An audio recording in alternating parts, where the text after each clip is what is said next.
friend Jesse Rothacker here, and I want to share with you the story of this traveling Tegu. So he began showing up in a backyard about an hour from us a week ago, and now here he is. It's actually a story with a happy ending, but I suppose I should start at the beginning. So this started back on Wednesday, July 22nd. So I got a phone call, and we get these kinds of messages all the time. But the message was someone had gotten our name from a veterinarian's office in New Holland, and they were trying to figure out how to trap a loose lizard, a giant loose lizard that they were spotting in their backyard in Holtwood, Pennsylvania, in southern Lancaster County. So I gave them a call. At the time, they did not see the lizard. They didn't know where it was, and so I told them rather than us come out, we would just post something on our Facebook page. Since it wasn't something they could immediately see, I said, why don't we post something on our Facebook page? We have 11,000 followers. That way, if someone is missing the lizard, they can come out and help look for it. Or maybe if you have some people closer to your area, because we're about an hour north of Holtwood, maybe some people closer to their area would be able to come and help find this lizard. So that was step one. We tried to post this on Facebook and recruit some help. Well, that didn't go too far. We did not locate the owner that way, and there was not anyone that showed up to help. So fast forward to Thursday, July 23rd, and we get a really cool video from Joe and Arla and Sarah that they found this little guy, this little sneaker, was going around their backyard, and he was so hungry he was eating the raspberries right off the bushes. Now, you guys may know these guys are technically omnivorous. It's not unusual for them to eat fruit, but more typically they like to eat protein as the majority of their diet. So when they are foraging for berries, it's probably because he's pretty hungry. So we set something up. We knew if he was there foraging for berries, maybe, and they had an idea where he was staying, where he was hiding at least under a shed, we thought maybe we could set up some food under the shed and coax him to come out. So we set out there with some volunteers on Friday, July 24th to see if we could locate him. We're out in the southern end of Lancaster County, nice rural area. You can see that background way out there. And as you can see, there are all kinds of places for a Tegu to hide. Plenty of vines here.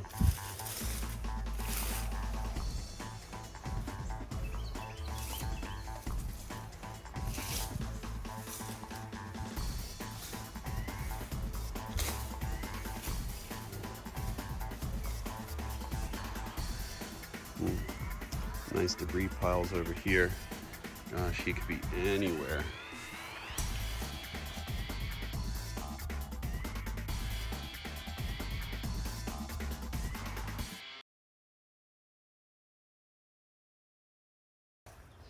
Not having much luck here. Well, we're gonna keep trying. So you can see this is the shed that the Tegu has been sighted sleeping under. Put a couple of icicles down there to see if we could entice him out. Of course, right in front of the shed where we want to look under that hole is tons of poison ivy, the official state flower of Pennsylvania. So we're going to try to keep our distance from that. Look at this, poison ivy all over the place. Too bad it doesn't have some medicinal value, because I'm pretty sure they'd be sitting on a gold mine here. Poison ivy just all over the place. So if it's not hard enough finding the Tegu, just because of vast amount of habitat, it is covered in poison ivy in a lot of the places that we need to look. You can see here's one of the other sheds that he may be under. And of course, poison ivy all over there. Poison ivy all over here. So even with all the volunteers, even with all the work we put in, we still were not able to locate this cute little guy. That's the problem. There's so much good habitat, and really if these guys just want to dig under a shed and hide out, good luck finding him. They could stay there as long as you want, and if you can't move the shed, there's no way you can get down there and find them. So we decided to reach out to another online source for some help locating owners or locating help. So we talked to our friends at Help Find Sophie. They're a great Facebook group in this area that have reunited many lost and found pets. And so we reached out to HFS, and through that, it appeared we found where this little guy came from, that apparently some people had moved. In the process of moving, the lizard got away, and we tried to reach out to these people to see if they were interested in helping to find him. Unfortunately, they would not get back to us. So we were on our own. It sounded like the owners were not able, for whatever reason, we're not going to cast a judgment here, but for whatever reason, they were not willing or able to come help us find the lizard. So we were on our own. So we had left those mycicles out to see if we could capture them, and they were eaten that very same day. So we were hoping within a couple days maybe the lizard would keep coming back looking for food. Finally, by Sunday, July 26, we were having a hard time locating this lizard, so we decided we would do what they do down in Florida. You see, these lizards are an invasive species in some parts of the southern United States, and when they are invasive, if they need to be removed from a neighborhood or from a wildlife area, they will actually capture them with box traps. So we returned on Sunday, July 26, and set out a box trap with some fresh mycicles, which we knew this guy would like, and give it a little bit of time. Sure enough, we got this text message about 48 hours later, less than 48 hours later, we got this text message.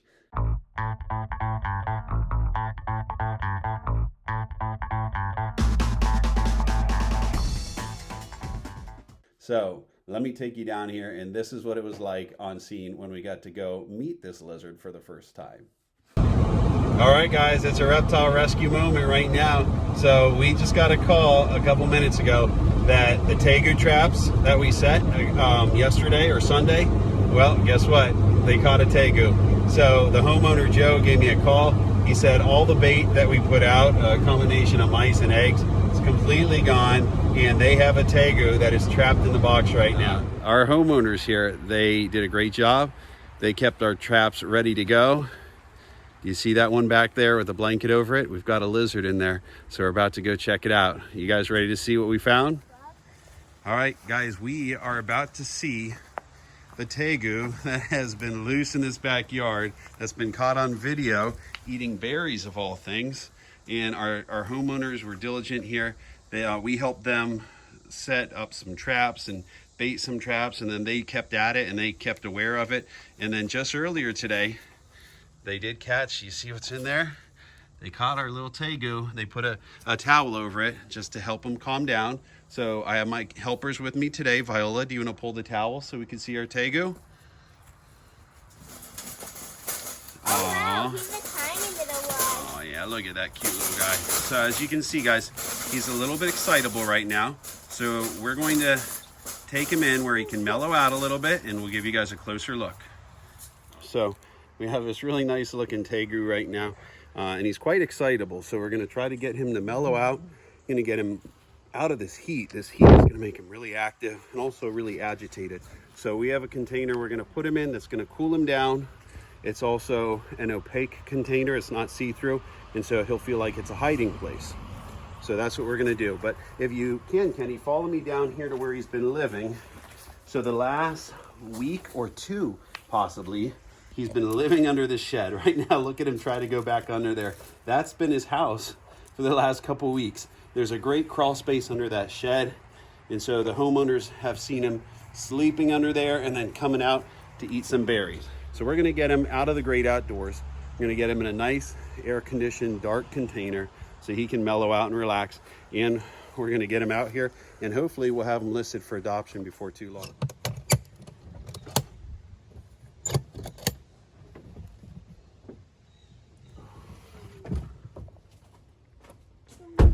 Hey, cute little guy, you're home, buddy. You're home. Aw. Hey, buddy, you're okay.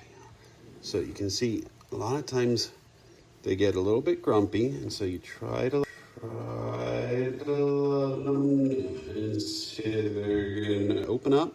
Sometimes when they open up like that, you just show them you're not scared, and if you have a thick enough glove on, sometimes you can just let them bite you. Do you need to bite, buddy? You need to bite? Get it out of your system? You can see he's actually pretty nice now. Here you go. You need to bite? Aw. There you go, pal. All right, guys, so we're going to try picking him up. See if we can get him into his cage. Here you go, buddy. Come on. Easy does it, boy. Easy does it. Oh, hang on, pal. Here you go. Oh, there we go. I was waiting for that. There you go, pal. All right. So now, guys, he's got a nice clean cage. We're going to get him mellow in here. He's got a nice big water dish. And we're going to see how he does for a little while. He doesn't have any of the outdoor threats to worry about. So he can start to relax. He can dig and burrow in this bedding. And he can do some nice soaks. We might even give him a nice soak in the bathtub later on once he cools down. But anyway, kind of happy story here. We've got him back in here. He's looking good, guys. So keep an eye on ForgottenFriend.org. We'll get him listed for adoption before too long. Well, guys, that is the story of the traveling Tegu. And because the owners were not involved or interested in finding him, this guy is now up for adoption. Yeah! But we don't have a name for him yet because we don't have his complete history. So we would like some help from you guys to help name this traveling Tegu. If you have some ideas, go ahead and put your ideas for the name down in the comment section. So we're going to be looking for the best name for this lizard, and whatever name we choose, you guys, of course, will win some Give Reptiles a Chance stickers. You don't want to forget that. And depending where you're located, we might actually get you some tickets to the Refreshing Mountain Wildlife Center if you guys want to visit some of our friends and meet some of the really cool reptiles and amphibians and birds of prey that they have there. But anyway, guys, thanks for giving reptiles a chance. I hope you enjoyed meeting this little guy. We want to see his nose heal up a little bit. You can see he's got a little bit of nose rub up there. But otherwise, besides getting a little bit grumpy with us sometimes, he's actually a very gentle lizard. See him sometimes he's just closing his eyes there. He gets so nice and gentle. Anyway, guys, thanks for giving reptiles a chance. Glad this is a happy ending from Forgotten Friend Reptile Sanctuary. Visit ForgottenFriend.org to visit more happy endings, or go ahead and click on the donate button on our website if you'd like to support the work that we do. Thanks a lot, guys. Have a great day.